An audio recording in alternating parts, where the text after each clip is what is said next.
세상의 모든 지식 언더스탠딩. 네, 언더스탠딩을 시작하겠습니다. 참 걱정할 게 너무 많은 것 같습니다. 인생은 하나 건너면 하나, 예. 또 하나 건너면 또 하나. 내 몸 건사하고 뭐 그냥 가족 걱정하는 걸로 걱정을 끝냈으면 좋겠는데 네, 이건 뭐 미중 관계도 걱정해야지. 대만 해협 문제도 만만치 않지. 조금만 눈 돌리면 새마을금고 이것도 뭐 불안하다고 하지. 새마을금고는요, 진짜 네. 제 주변에서 정말 많은 분들이 물어보더라고요. 아, 이거 빼야 됩니까, 말아야 됩니까? 특히 이 언더스탠딩 시청자 여러분들은 예. 새마을금고에 또 한 20억씩은 아마 있으실 겁니다. 웬만한 은행 분산 예치를 하라고 말씀드려서 하셨지만 네, 아니 다들 한 200억씩은 있으신데 분산해놔도 새마을금고도 한 몇십억 가 있겠죠. 그러니까 얼마 걱정입니까? 이거 어떻게 해야 되는지, 잠깐 빼야 되는 건지 아니면 그대로 둬도 되는 건지. 네. 오늘은 그 이야기를 언더스탠딩에서 취재를 제일 잘하는 두 기자 중에 한 기자인 김상훈 기자가 예. 취재를 해왔습니다. 예. 그래서 새마을금고 얘기 좀 들어보고 네. 2교시에는 해담경연구소 어혜진 소장님이 또 다양한 외신 이번 주에는 또 외신에서 무슨 얘기가 났는지 네. 뭐 이런 것도 정리되어 있습니다. 그러니까 언더스탠딩은 그냥 가만히 누워서 입만 벌리면 되도록 딱 떠먹여 주잖아요. 나쁜 것 같습니다. 재밌는 걸로만 계속. 그러니까 이게 보통 나쁜 남자가 보통 이런 네. 접근을 하는데 네. 그냥 이 남자만 있으면 다 될 것 같다가 어느 날 없어져? 언제까지 계속 그렇게 할 수 있어요 언더스탠딩이? 네. 그렇죠. 근데 일단은 중독되라 그런 얘기죠. 중독되라. 일단은 중독을 좀 해보시고 예. 유료화는 천천히 검토. 자, 유료화 되기 전에 많이 보십시오. 잠시 후에 김상훈 기자와 만나보겠습니다. 예. 자, 예. 김상훈 김상훈 기자 기자님. 예, 만나봅니다. 모셔보죠. 어서 오세요. 네, 안녕하세요. 김상훈입니다. 아, 네. 얼굴 까칠해진 거 봐요. 왜요? 취재 열심히 하느라고. 유지 안 새마을금고 35곳을 직접 방문하시고 오셨다고 들었습니다. 그렇진 않고요. 예, 예. 직접 가진 않았고 전화 취재로. 새마을금고가 연체율이 높아지고 있대요. 네. 그 말은 돈 떼일 확률이 높아지고 있다. 새마을금고에서 돈 빌려간 고객들이 맞습니다. 많다. 돈을 안 갚고 있네. 네. 점점 더. 그것 때문에 난리다. 못 갚겠죠, 뭐. 그죠? 그렇다는 얘기죠. 갚을 수도 있기는 하지만 뭐 여튼 최근에 예. 새마을금고 연체율 얘기가 굉장히 많이 나오잖아요. 6%가 넘었다. 이게 뭐 다른 상호금융기관의 2배쯤 되고 그리고 어제 그 행안부 감독 당국이 행정안전부인데 새마을금고는 행안부가 감독하죠. 맞습니다. 그래서 여튼 특이하게도. 그래서 브리핑을 했는데 행안부에서. 네, 우리가 뭐 30개 정도 특별 감사를 나가겠다. 그래서 30개가 좀 위험하니까.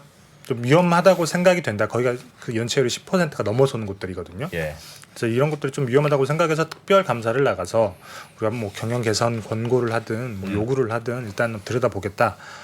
이렇게 얘기도 했고 또 최근에 뉴스 중에 하나가 뭐냐면 아마 3에서 4월 2달간 7조 원이 빠져나갔다. 예금이. 네. 그래서 이게 뭐 뱅크런이 아니냐. 어. 뭐 이런 기사들이 쭉 나오니까 방금 말씀드린 것처럼 그래서 어제 감독 당국인 행안부가 갑자기 긴급 브리핑을 했습니다. 예.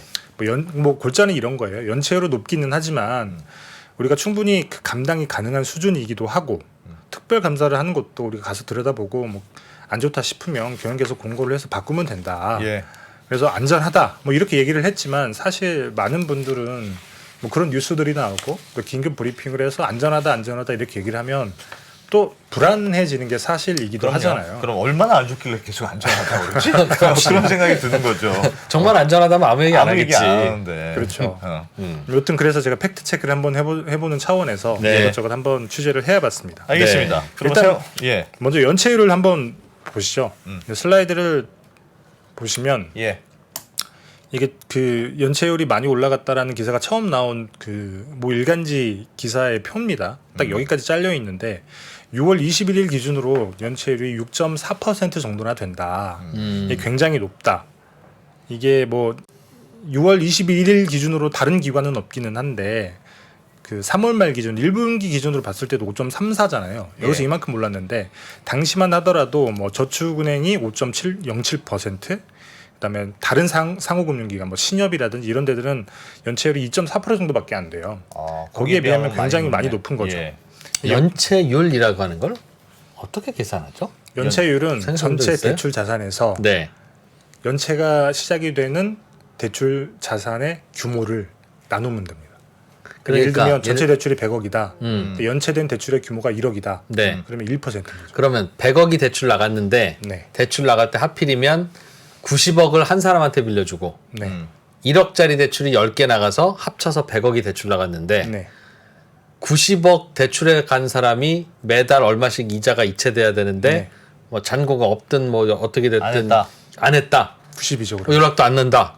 그러면 연체율 90% 이렇게 나오는 맞습니다. 겁니까? 규모로. 그렇죠. 그래서 보통 은행 같은 곳들은 동일 한도라는 게 있습니다. 네. 한 사람에게 너무 몰빵해서 대출을 해주지 마라. 근데 그런 것 때문에 그런 거거든요. 야. 이야, 질문도 안 하네요. 촥촥 나오네. 야, 원고에 없는 거 자꾸 막 물어보고 그러지 마십시오. 알겠습니다. 그러니까 이런 기자가 그 뭐 외모만 믿고 뭐 취재 안 한다 이런 얘기를 들으니까 얼마나 억울하겠습니까? 동병상련 김상훈 기자. 예. 뭐 여튼 다시 슬라이드로 네. 돌아가시면 예. 6월 21일까지는 그랬는데 6월 28일에 조금 떨어졌어요. 뭐 이 뒤에 쭉 제가 설명을 조금 드리겠지만 그 새마을금고 중앙위에서 이것저것 뭐 프로그램을 만들어 가지고 그런 것들을 하다 보니까 연체율이 조금 떨어진 건데 그리고 또 하나 아까 말씀드렸다시피 여기 보시면 3월 2월에서 2월에 수신 잔액 예금 잔액이 이만큼 265조나 됐는데 네. 3월 달에 이만큼 떨어지고 4월 달에 또 이만큼 떨어졌죠. 그래서 이렇게 2개월간 7조가 빠졌다라는 기사가 나왔는데 이것도 최근에 조금 많이 올랐습니다. 예. 그래서 이것도 뱅크런이 아니냐라고 뭐 말씀하시는 분들도 있기는 한데 예. 이게 그 지난해 12월 말 대비하면 8조 정도가 늘어나 있어요. 그래서 제가 새마을금고에 물어봤더니 물론 이 요인 때문에 그런 건 아니겠지만 3월이랑 4월에 좀 본인들의 수신 잔액이 줄었던 가장 큰 이유 중에 하나는 예. 지난해 3, 4월에 본인들이 좀 금리가 높은 특판 상품을 많이 팔았다고 해요. 예. 네, 만기가 된 거죠. 만기가 됐는데 그리고 난 다음에 3월쯤에 3월, 4월 전후에서 SVB 사태 터지면서 사람들이 되게 불안감이 커졌고 예. 그리고 당시 또 이렇게 은행들이 이제 수신 금리를 많이 올리는 경쟁들을 했었잖아요. 예. 근데 그런 것들 때문에 조금 많이 빠져나간 것처럼 보이는데 새마을금고 상대적으로 그렇죠. 금리가 아주 높지는 않았으니까 남들이 많이 높여서 그래서 이게 그 단순히 우리가 위험해졌기 때문에 사람들이 돈을 빼간 게 아니라 그런 요인들이 많이 겹쳐 있다라고 설명을 하더라고요. 예. 여튼 뭐 어떤 말이 맞는지는 모르겠지만 어쨌든 다양한 요인들이 섞여 있긴 하겠죠. 근데 여튼 뱅크런은 아닌 게 4월 달에 반등을 해서 이만큼 늘어나고 있는 거니까. 알겠습니다. 뭐 네. 그렇긴 한데 그러면 어쨌든 이제 시작된 게 연체율이 너무 높다는 게 문제였잖아요. 맞습니다. 그럼 왜 여기만 이렇게 높습니까? 그렇죠. 뭐 간단한 거긴 합니다. 사실 안 좋은 대출을 많이 해줬기 때문에 연체율이 늘어난 건데 당시에는 안 좋은 대출이라고 몰랐는데 지금 와서 보니까 안 좋은 대출이 된 게 부동산 관련 대출인 거죠. 이 뭐예요? 구체적으로 어떤 사람들이 빌려가? 부동산 관련 대출이면 뭐 전세 대출부터 시작해서 주택 담보 대출 뭐 법인 많잖아요. 대출입니다. 법인 대출. 그러니까 가게에 나간 부동산 담보 대출은 사실 연체율이 1%대라서 굉장히 낮아요. 예. 근데 법인들이 가져간 부동산 대출 예를 들면 PF 대출도 있을 테고 예. 뭐 예를 들면 시행사 같은 데도 있을 테고 어디 뭐 빌딩 짓겠다 뭐 맞습니다. 하겠다 개발하겠다 이런 이렇게 부동산 관련된 대출 쪽에 많이 쏠려 있습니다. 뭐 얼마나 많냐면 이게 새마을금고 같은 경우에는 전체 대출이 대략 200조쯤 돼요. 예. 네. 그 중에 법인 대출이 112조고 절반이네. 나머지가 가계 대출입니다. 네. 112조 중에 이 112조가 되는 법인 대출의 연체율이 9.8%나 돼서 이제 연체율이 굉장히 많이 올라간 건데 이 중에 부동산 관련 대출이 56조, 50% 정도라고 얘기를 법인의 하니까. 부동산 관련 대출이 연체다. 맞습니다. 그게 특히 문제다. 네. 법인의 부동산 관련 대출이 구체적으로 뭡니까? 법인이 내 사옥 담보 대출을 받은 거예요. 아니면 왜 부동산 갑자기? 개발회사, 뭐 시행사, 뭐 예를 들면 관리형 토지 신탁이라고 제가 그때 한번 새마을금고할 때 말씀을 드린 적이 있잖아요. 네. 어떤 건설사가 그 오피스텔, 주상복합 아파트를 개발을 하는데 짓는데 예. 거기에 대출을 해준 거죠. 근데 토지를 담보로 해서 이제 신탁사를 끼고 대출을 해준 겁니다. 토지를 담보로 대출을 해준다. 근데 그 건설 공사가 멈춰 있는 거예요. 이러면 연체가 시작이 되는 거죠. 이런 대출들이 많이 몰려 있다. 아, 건설회사가 다 지어서 분양을 해서 돈이 들어와야 와야 되는데. 맞습니다. 그 돈을 아유 내가 새마을금고에서 돈 빌려서 땅 샀었지 맞아 고마웠어 하고 줄 텐데 그렇죠. 공사가 스톱돼 있는 거예요. 맞습니다. 그러니 돈 들어올 날이 기약이 없구나. 그렇죠. 그래서 이쪽 부동산 관련 대출들에서 연체가 시작이 되니까 연체율이 높아지고 전체 대출의 연체율이 높아진 것처럼 보이면서 아 새마을금고 위험하구나라고 하는 것들을 사람들이 많이 인지하게 되는 거죠. 공사가 왜 멈췄대요? 분양이 안 되고 뭐 여러 가지 이유가 있겠죠. 최근에 분양되고 원자재 값도 많이 중간에 예. 분양대금이 올라가기도 들어와야 하고. 그 돈으로 또 공사하려고 했는데 제가 그때 했던 공사 현장 같은 경우는 굉장히 많이 여기저기 넓혀놨는데 하나둘씩 이게 망가지다 보니까 결국엔 거기도 망가진. 그러니까 이 한 사이트만 개발을 한 게 아니라 여기저기 끌어다가 많은 사이트를 개발을 했는데 저쪽에서 막혀버린 거죠. 분양이 안 돼가지고 공사하던 것들도 돈을 끌어다가 계속 올려야 되는데 여기서 분양이 안 돼서 돈줄이 막혀버리면 이것도 올릴 수가 없잖아요. 아 그러니까 어떠한 건설회사와 시행사가 전국에 5군데를 아파트나 오피스나 이런 걸 같이 하다 보면 네. 5군데가 다 잘 분양이 돼야 돈 들어오고 공사비 주고 이자도 갚고 네. 또 공사비 주고 이걸 할 텐데 네. 한두 군데라도 문제가 생기면 올라가던 게 멈추는 거죠. 그러면 그쪽으로 공사비 안 줄 수는 없으니까 잘 되는 데에서도 돈을 꺼내야 되고 하여간 그러다 보면 손드는 상황이 벌어지는군요. 여튼 그래서 최근에 지방 건설사들이 망하는 것도 많이 있다라는 뉴스도 있었잖아요. 예. 네, 그런 대출들이 많이 망가지고 있는 겁니다. 특히 지방에 많나 봐요. 그런 새마을금고들이. 지방의 새마을금고 전국에 법인만 해서 1,300개 정도가 되니까. 예. 그러니 지방의 아파트 현장, 오피스텔 현장은 네. 되게 그쪽 대출을 좀 받았나 보군요. 근데 사실 그런 거잖아요. 그러니까 상호 금융기관들이 부동산 대출이 여기만 해줬을 리는 없는데. 예. 근데 보통 아까 잠깐 말씀드렸지만 새마을금고 같은 경우는 행자부가 관할을 한다고 말씀을 드렸잖아요. 예. 행안부. 행안부. 근데 다른 상호금융기관들은 잠깐 슬라이드를 보여드리면 신협은 다 금융위가 감독 관할을 하고요. 예. 농협, 수협, 산림 같은 경우 은행 기능만 딱 빼서 금융위가 관할을 하는데 새마을금고만 행안부가 관할을 합니다. 이거는 정확한 건 아니지만 제가 미루어 짐작건데 보통은 한쪽에 쏠림 현상 아까도 말씀드렸지만 연체율을 구할 때 한 명이 90억을 빌려가고 대출하고. 예. 나머지 10명이 1억씩 가져가더라도 예. 한 명이 안 갖게 되면 연체율이 확 올라가기 때문에 예. 동일 여신 한도라는 규제를 둔다고 말씀을 드렸잖아요. 너무 쏠리지 않게. 동일인 하니까. 여신 한도. 업종도 마찬가지입니다. 네. 업종도 마찬가지라서 보통 그렇게 하는데 네. 얼마 전까지만 하더라도 금융당국에서 그런 식으로 했던 거예요. 그냥 전화를 하는 거죠. 니네 부동산이 아무리 좋다고는 하지만 이쪽을 너무 쏠려놓으면 부동산은 경기 타는 거라서 나중에 되면 위험할 수 있으니까 이거 좀 위험해라고 얘기하면 알아서 줄이는 그런 예. 방식의 규제를 해오다가 예. 2011년부터는 아예 그냥 규제로 박아버렸습니다. 그 내용이 뭐냐면 건설업 네. 30%, 부동산업 30% 이 이상 하지 마라. 그리고 이거 2개 더해서 전체 대출, 전체 법인 대출의 50%를 넘어가면 안 된다. 이런 규제를 아예 2021년부터는 딱 명문화해서 그렇게 운영을 하고 있는데 예. 행안부라서 그랬던 건 아니겠지만 어쨌든 새마을금고에는 이런 규제가 없어요. 규제 적용을 안 받았어요. 맞습니다. 어. 그냥 하고 싶은 대로 할 수 있었던 겁니다. 왜 안 했을까요? 행안부에서는? 그 되게 좋은 질문인 것 같은데요. 그러니까 행안부도 나쁜 줄 알았으면 하면 되는데 예. 네. 그냥 몰라 하고 놀았다는 거예요? 그건 아닐 거 제가 아니겠어요. 사실 그거 물어보려고 행안부 담당 과장님께 어제 오늘 전화를 열심히 드리고 문자도 남겨봤지만 통화를 못해서 속내까지는 모르겠어요. 예. 속내까지는 왜 모르겠는데 이렇게 중요한 때 문자를 왜 씹습니까? 행안부 무슨 과 과장님이에요? 지금 언더스탠딩 무시하시는 겁니까? 에이, 그런데. 언더스탠딩은 다 무시합니다. 원래 행안부 과장님만 무시하는 게 아니라. 근데 사실 이게 경험의 차이일 수 있겠다라는 생각을 하는 게 네. 사실 이전까지만 하더라도 그러니까 지금의 새마을금고 위기라고는 얘기하지만 이전까지만 하더라도 새마을금고 이런 것 때문에 문제가 됐었던 적은 없었거든요. 네. 그렇기 때문에 이번에도 그렇게 크게 생각을 하지 않고 그리고 사실은 뒤늦게 올해 초부터는 우리도 이 규제를 적용하겠다라고 해서 만들고 있기는 해요. 예. 조금 굉장히 많이 늦었죠. 어. 그래서 7월 달에 입법 예고를 한다라고 어제 브리핑에서 얘기를 하기는 했는데 너무 늦은 거죠. 예. 본인들도 해야겠다라고 생각은 했지만 어떤 이유들 때문에 못 해왔던 거인지 예. 아니면 아예 생각이 없었던 건지 이것까지는 제가 정확히 파악은 못했습니다. 어쨌든 추측하기에는 어때요, 김상훈 기자 개인 생각은? 전화를 안 받으니까 김상훈 기자가 개인 생각을 말할 수밖에 없잖아요.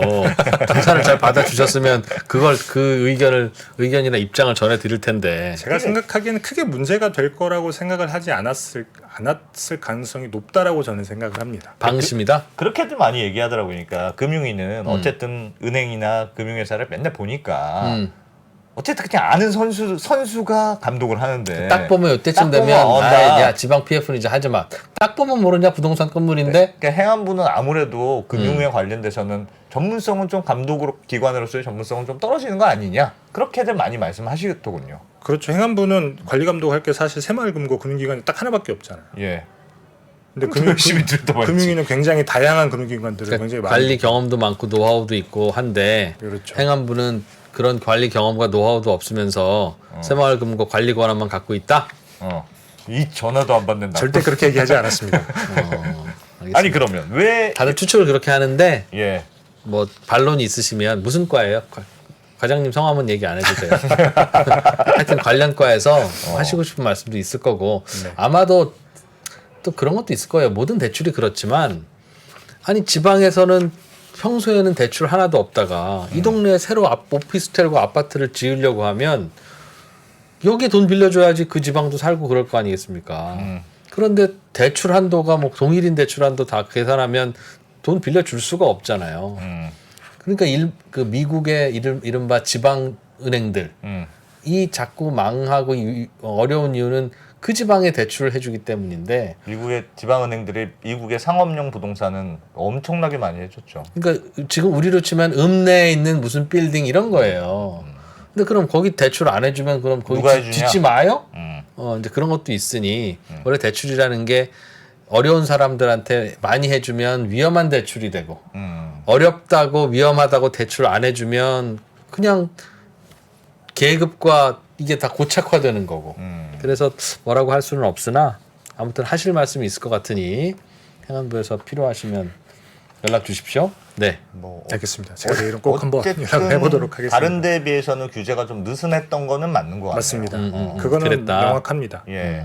왜 이렇게 서로 다르게 할까? 그냥 새마을금고는 원래 행안부, 뭐 어디는 어디 원래 이렇게 나눠 먹기로 돼 있습니까? 이게 사실 엄밀하게 따지면 저희는 새마을금고, 신협 이런 것들 은행이라고 인식을 하지만 예. 엄밀하게 따지면 금융기관은 아니거든요. 네. 그냥 자치기관 같은 거예요. 그래서 법도 다 따로 있습니다. 예를 들면 새마을금고법 따로, 신용협동조합법 따로, 농협법 따로, 그다음에 신협, 수협법 따로, 다른 예. 법이 따로 있는데, 근데 다른 기관들, 다른 상호금융기관들, 신협, 농협, 수협, 산림조합 이런 곳들은 법의 특례 조항을 따로 넣어놨어요. 그래서 은행 기능만 따로 떼서 이거는 다 금융당국에서 감독을 하도록 이렇게 특례 조항을 넣어서 그렇게 만들었는데 예. 유일하게 안 들어간 데가 새마을금고 딱 하나인 거예요. 아, 딴 데는 소속은 거기로 돼 있지만 그렇죠. 감독은 금융위에서 해라. 딱 은행 기능만. 어. 은행 기능만 따로 딱 떼서 이거는 금감원에서 감독을 해달라 검사도 하고 이렇게 했는데 새마을금고만 유일하게 행안부가 감독 당국이고 금융위는 거들 뿐. 왜 그렇게 필요하다고 할 때. 왜 그렇게 돼 있어요? 새마을금고만? 그 전화 안 받으신 과장님만 알고.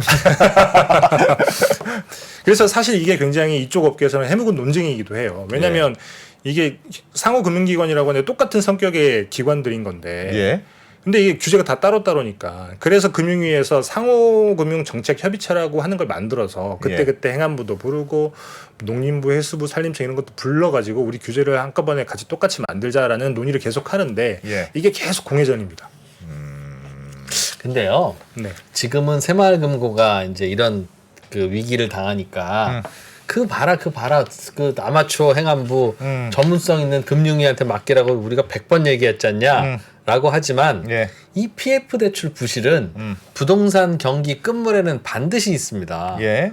그러니까 항상 주가가 급락하는 종목에는 항상 물린 투자자가 생기듯이 부동산 끝물에는 항상 주변에 평소 같으면 분양 안 될 것 같은 그런 땅 낼름 사서 빨리 분양하고 돈 벌려는 시행사들이 전국에 넘치고 그 시행사한테 돈 빌려주면 높은 이자 받으니까 금융회사들도 거기 가서 빨리 돈 빌려주고 받기만 하면 돼 하면서 버티다가 막판에 폭탄 터지는 건데 이게 옛날에는 저축은행들한테 터졌어요. 그래서 무슨 부산저축은행이니 뭐니 다 터졌잖아요. 그거 금융위 소관이었어요.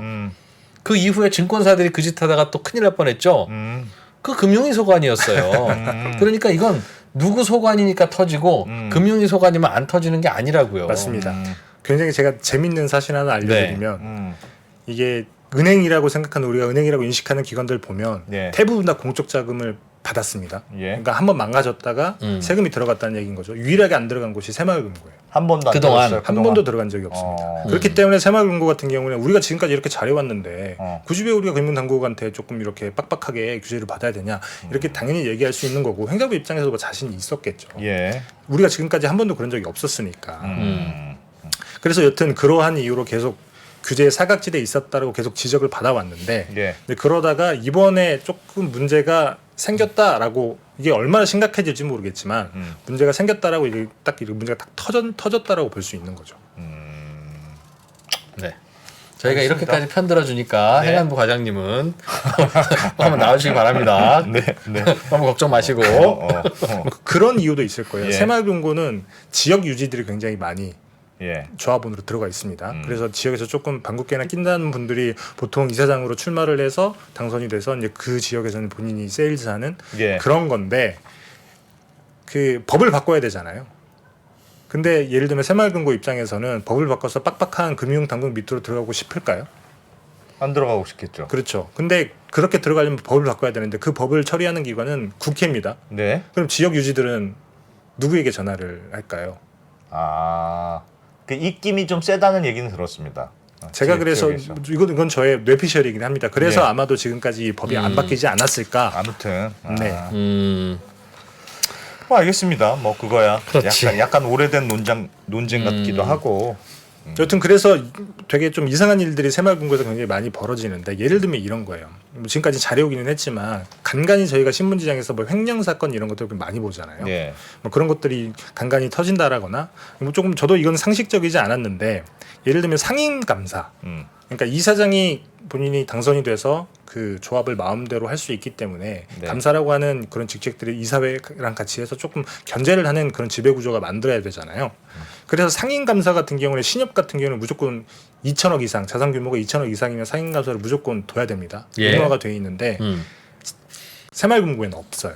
감사가 없어요. 상임감사를 안 둬도 됩니다. 그냥 두고 싶으면 두고. 그럼 무슨 일이 일어납니까? 이제 그래서 최근에 많이 나오는 말들이 그러니까 이사장이 본인 마음대로 대출을 해주고 되게 방만하게 경영을 하다 보니 이런 일들이 벌어지지 않았느냐라는 그런 비판들이 나오고 있다는 거죠.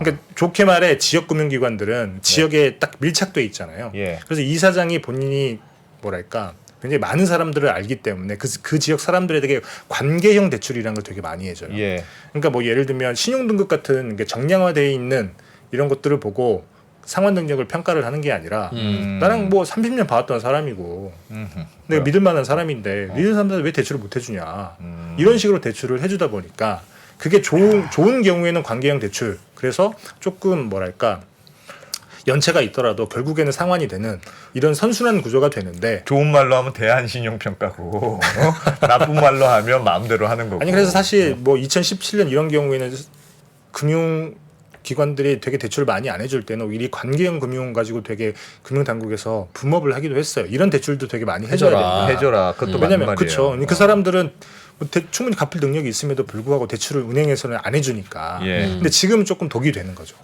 너무 아는 사람한테 대출을 해주고 그러하다 보니 진짜 어렵다. 그러니까 부적격 대출이라고 하죠. 이 예. 사람은 대출을 못 받는데 이상하게 대출을 해주는 경우도 생기는 거고 최근에 문제가 많이 되는 게 쪼개기 대출이라고 해서 동일인 여신 한도라는 게 있다고 말씀을 드렸잖아요. 예. 그래서 우리는 규모가 이만큼밖에 안 되기 때문에 저 사람의 그만큼의 대출을 해줄 수 없는데 그랬더니 새마을금고들이 컨소를 꾸리는 거예요. 옆에 새마을금고랑 그렇죠, 맞습니다. 같이 가서 동일인 대출 한도 넘지 않는 범위로 그렇죠. 몰빵. 모아서. 근데 감사가 없는 거는 문제 아닙니까? 저도 그래도? 그렇게 생각을 합니다. 왜냐하면 말씀하셨던 대로 새마을금고는 지역 기반이니까 그 지역에 관계형 대출을 해주는 것 자체가 문제가 있다고 보기는 어렵지만 네. 어쨌든 그래도 이게 뭔가 타당성 검토를 하든지 뭔가 누군가 감시하는 사람은 있어야죠. 근데 이건 안 돼요. 옛날에 저축은행 사태 터질 때 저축은행에 감사 없었습니까? 네. 이번에 증권사 PF 터출 문제될 아. 때 증권사에도 감사가 있었죠. 에이, 그런 식으로 따지면 아무것도 없어도 되지. 그래도 감사가 있는 게 없는 것보단 나은 거죠. 정도의 차이는 불러올 수 그럼. 있죠. 그런 일이 안 생긴다. 그러나 있어도 다 터지더라. 그렇죠. 있어도 그렇게 터지는 결과가 경우는 나올 수 있지만, 있는데 그래도 정도의 그래서 차이는 있을 수 없어도 있는 돼 거죠. 이건 아닌 것 같습니다. 그러니까 그게 없어서 안 터진 거는 아닌 것 같은데 음. 제가 걱정하는 건 감사가 없어서 그랬구나. 그건 라고 아니라는 생각해서 감사를 주기로 함. 자 대체 끝. 그건 아니다. 이러지 말자. 그건 아니야. 그건 아니야. 아무 관계 없다 이게. 그건 아닙니다. 알겠습니다. 여튼 지금까지 새마을금고 입장에서 잘해왔는데 최근에 네. 이런 일이 터지니까 많은 사람들이 또 이렇게 바라보고 있는 거죠. 그래서 사실 뭐 위험하다라고 하는 거는 많은 사람들이 인지를 하고 있지만 가장 중요한 거는 그러면 내가 새마을금고에 예금을 맡겼는데 내 돈 어떡하냐.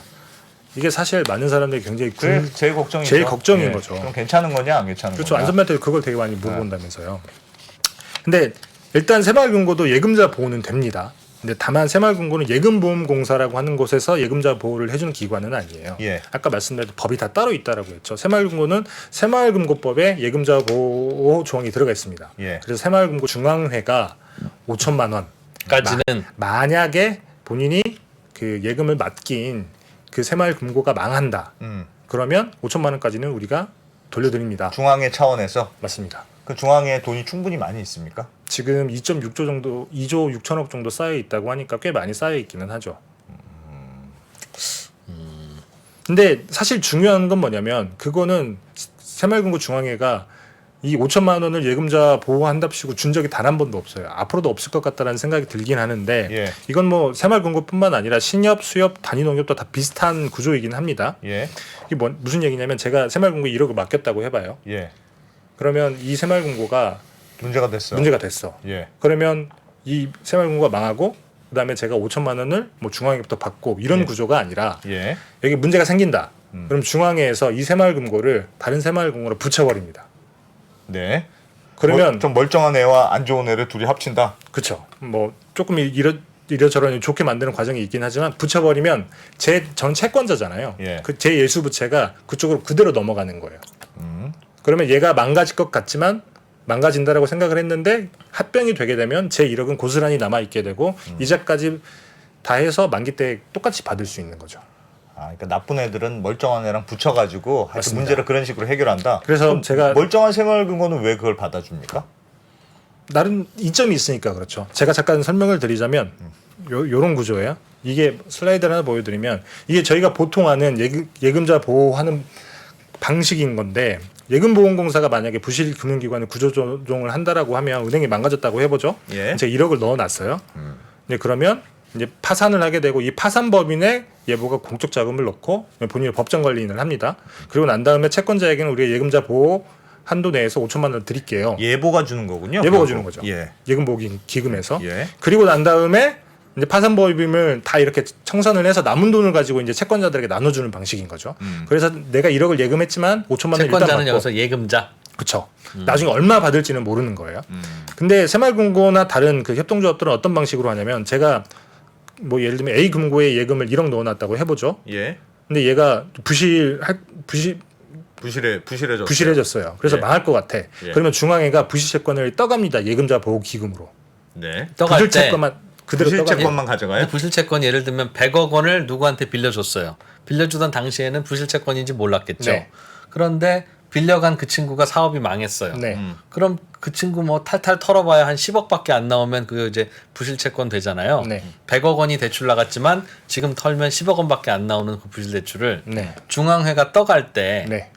얼마에 떠가요? 그게 중요할 텐데 10억 원에 떠가요? 10억 주고 떠가면 새마을금고한테 도움될 게 하나도 없고 100억에 떠간다는 뜻이겠습니다. 그러면 아니죠. 거기 새마을금고는 부실채권만 떠가도 좋은 게 뭐냐면, 그러니까 이거를 팔아가지고 돈을 버는 게 중요한 게 아니라 부실채권이 저쪽으로 넘어가게 되면 부실이 날아가잖아요. 근데 그러면서 어떻게 하냐면 다른 금고랑 합병을 시키는 거예요. 그러니까 회계적으로 네, A 금고에 100억 원의 부실 대출이 있었는데 그 100억 원의 대출을 그대로 중앙회에서 가져간다는 뜻입니까? 맞습니다. 100억을 그대로 들고 가서 아니, 내가 나중에 받든 뭐 나중에 그걸 상각하든 아니면 다른 사람한테 그 채권을 다시 팔든 하여튼 그 100억 대출을 내가 싹 가져온다 중앙회에서. 제가 정확히 뭐 돈을 주고 사오는 것까지는 제가 확인을 못 해봤지만. 근데 그냥 갖고만 가면 네. 야 그래도 내가 갖고 있으면 10억이라도 받을 수 있는 건데 네가 갖고 가버리면 우리는 10억도 못 받는다. 그런 거 아니겠어요? 아무것도 안 주고 그냥 뭐 예를 들면 그 담보 가치가 있는 거라고 하면 그 담보 가치만큼 돈을 주고 감정 가격만큼 주고 그걸 가져오겠죠. 그러니까 예를 들면 그럼 도움이 안 될 것 같은데?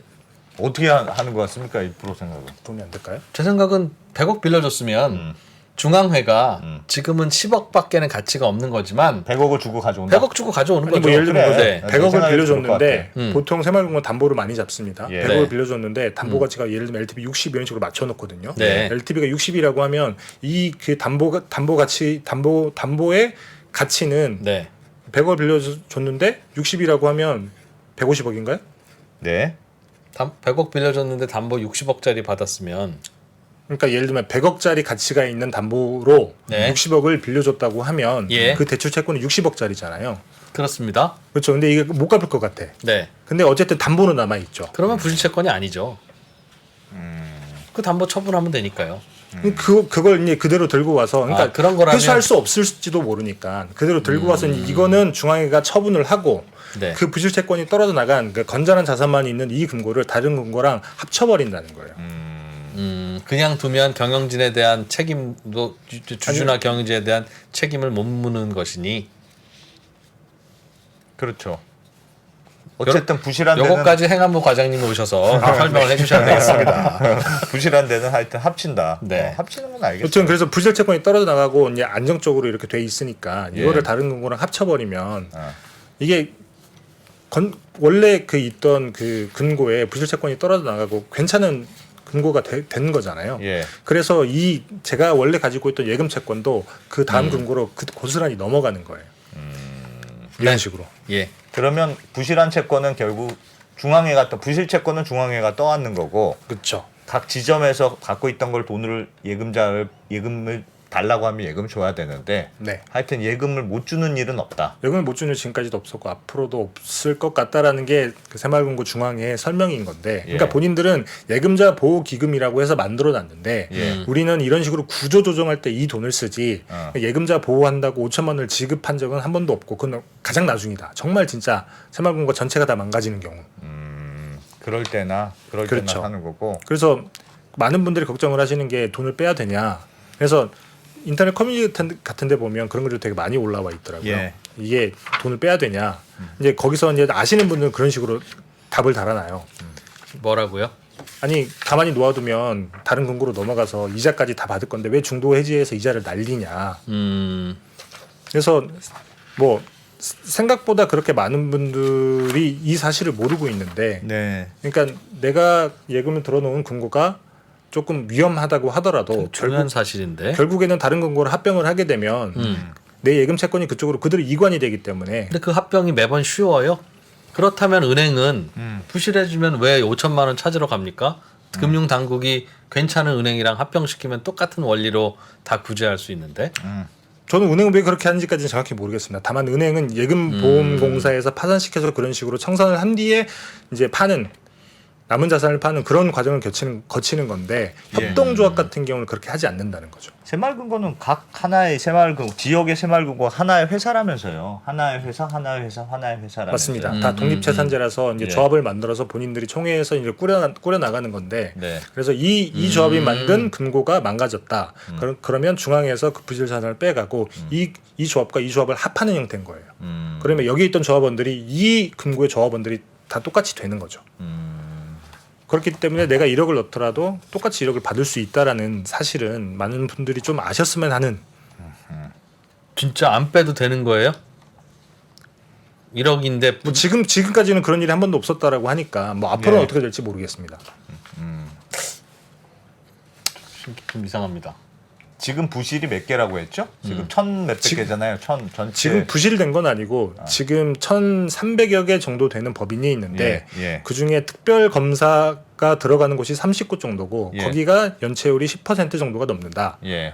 근데 계산을 해보면 30곳 정도가 뭐 연체율이 10%가 넘는다라고 하니까 보통 그 평균 그 새마을금고 한 법인의 평균 자산은 2천억 원 정도거든요. 예. 거기에서 이제 이 30곳에 그 연체율이 뭐 넉넉히 잡아서 굉장히 안 좋다라고 해서 평균 20%로 잡으면 예. 2천억 중에 400억 정도씩 부실 채권이 있는 거예요. 예. 현재 추산으로는. 현재 추산으로는. 그러면 이 30곳이 다 망가진다고 하더라도 그러면 이걸 그대로 다 떠오는데 한 1.2조 정도가 드니까 지금은 새마을금고가 본인들이 생각하기에는 딱 이 정도는 우리가 컨트롤할 수 있다라고 생각하는 게 꼭 틀린 얘기만은 아니다. 네.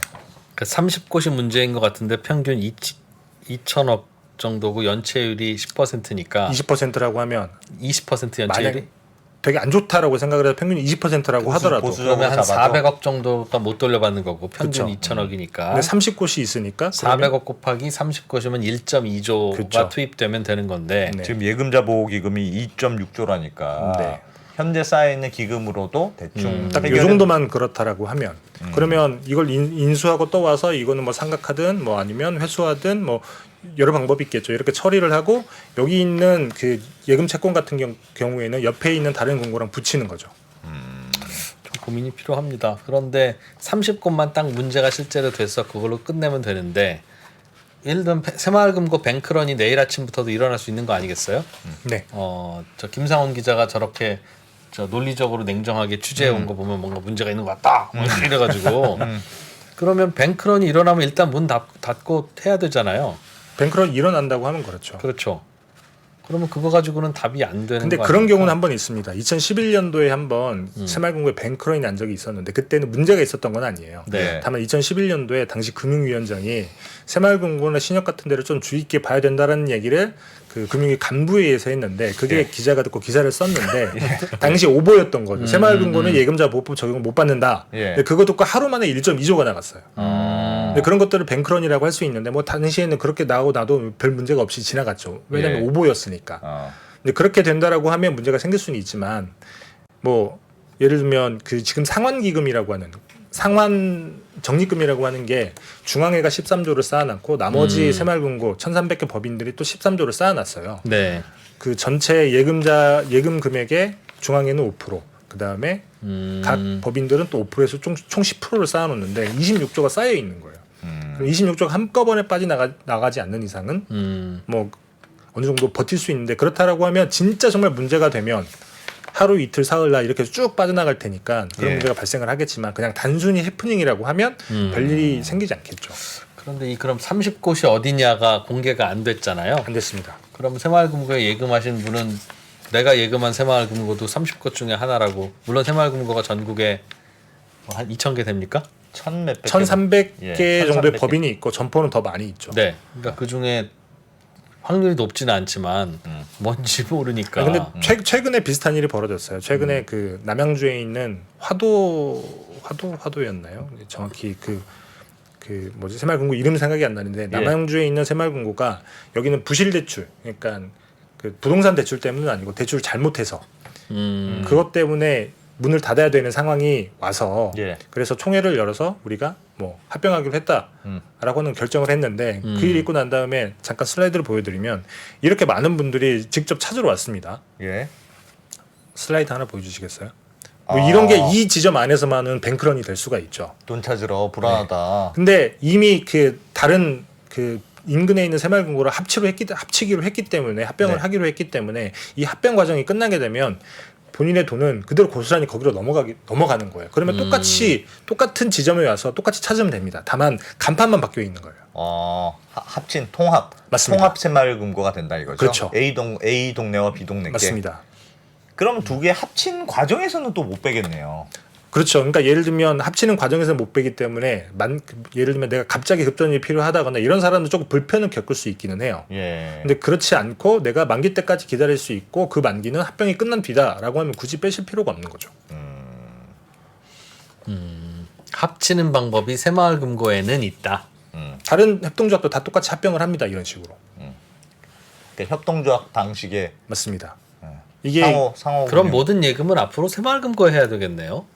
5천만 원 이상의 예금은 더 국민은행이나 안전한 신한은행은 5천만 원만 그런 거 해주는데. 없는데 어. 새마을금고는 말씀하신 대로 하면 계속 합병으로 살릴 수 있다면. 근데 뭐 이런 경우는 생길 수 있죠. 네, 그러니까 어떤 경우가 문제인지를 알려줘야. 지금까지 거기까지. 새마을금고가 문제가 안 생기긴 했지만 앞으로는 생길 수도 있는 거잖아요. 예. 뭐 예를 들면 신협 같은 경우는 2007년도에 공적 자금을 정부로부터 5조를 받았단 말이에요. 그때 예. 받았던 이유가 뭐냐면 1997년도부터 IMF로 안 좋았잖아요. 예. 그때 이후로 계속 본인들이 이런 방식으로 구조조정을 해왔는데 2007년쯤 되니까 감당이 안 되더라는 거죠. 그래가지고 공적 자금을 받았습니다. 네. 아 중앙의 돈도 떨어져서. 그렇죠. 음. 근데 그런 경우는 생길 수가 있기 때문에 예. 여기가 완벽하게 안전하다라고 말씀을 드릴 수는 없지만 그냥 개별 금고들만 문제가 생기는 경우에는 전체 새마을금고는 덩치가 굉장히 크기 때문에 원래 뱅크런이 이게 미국에서도 이번에 지방은행 뱅크런이 사실은 사람들이 알겠어요. 돈 빼면 문제인 거고 불안하게 생각하면 문제고.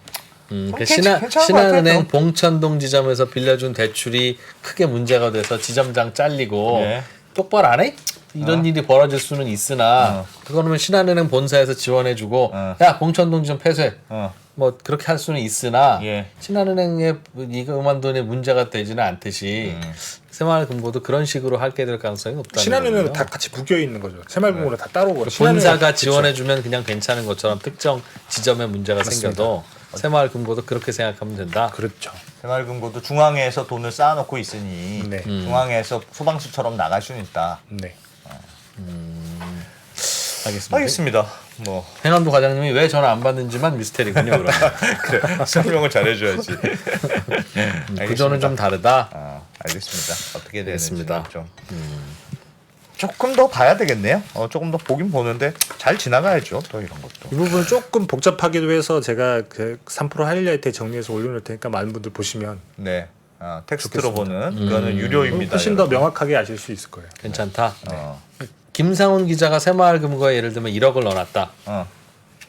뭐 예를 들면 지방의 어떤 지점이라고 봅시다. 1억을 주시면 생각해 보겠습니다. 에이 이따가 치고 본인은 안 뺀다. 아직 그 만기가 아니면 저 같으면 그럴 것 같아요. 안 뺄 것 같다. 네. 뭐 망해도 뭐 중앙회에서 넣으면 되는 거니까. 그렇죠.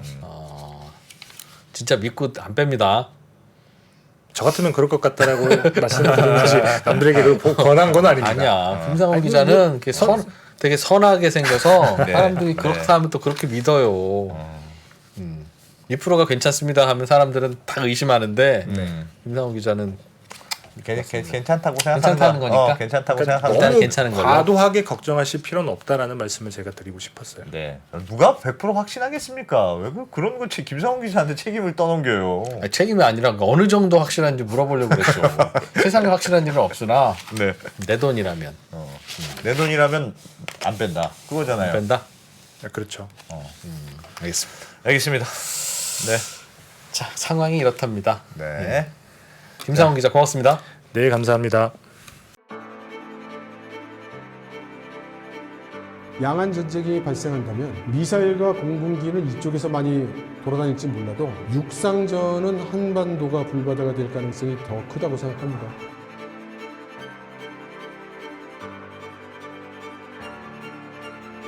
미중 관계를 새로운 시각으로 접근해 큰 인기를 끌었던 이철 박사의 강연 달라진 중국, 달라질 중국의 후속편이 책으로 나왔습니다.